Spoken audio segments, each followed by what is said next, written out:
Bəhram qardaş. Bəhram Kazımov, bizimle beraber getdiyinizdən, gəldiklərinizdən, gördüklərinizdən razı qaldınız mı? Allah çok güzel. Allah razı olsun. Hakikaten. Teşekkürler. Söze göre demirik. Hakikaten de biz razı kaldık.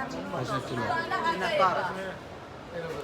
Durdane Hanım, fikirləriniz bizim için çok önemlidir. Çok yerdə oldunuz. Fikirlerim çok güzel. Bizi beğendiniz mi turumuzu? Maşallah, maşallah. Qətibə Ağayeva.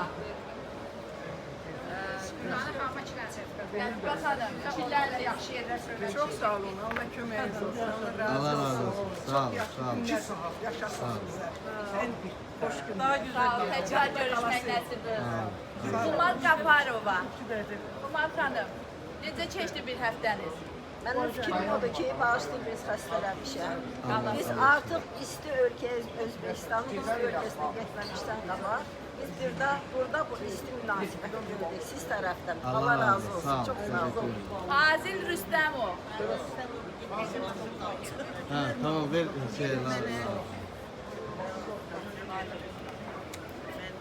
Lalə Rüstəmova. Lalə xanım, fikriniz bizim üçün önəmlidir. Çok güzel. Allah sizden razı olsun. Cümlemizden. İnşallah gelen görüşlerde. İnşallah, inşallah. Deyib Fazil bəy gəldi. Fazil bəyin sertifikatını özünə təqdim edir. Fazil Fazıl bəy, fikirləriniz. Çok haklıyım. Sağ ol. Allah razı olsun. Bala Rəhim Qafarov, mənim İbrahim əmim. Sizdən razı qaldınız mı? Ben ömrümde hele böyle güzel tur görmemiştim. Allah razı olsun. Sağ ol. Teşekkür ederim. Hamdolsun sağ olasın. Sağ olasınız. Sağ olun. Ahırıncı olmasın, ahırıncı. Amin inşallah. Sağ olun. Sağ olun. Ruhiyə Aslanova, Bizim- qrupumuzun rəisi, kapitanı.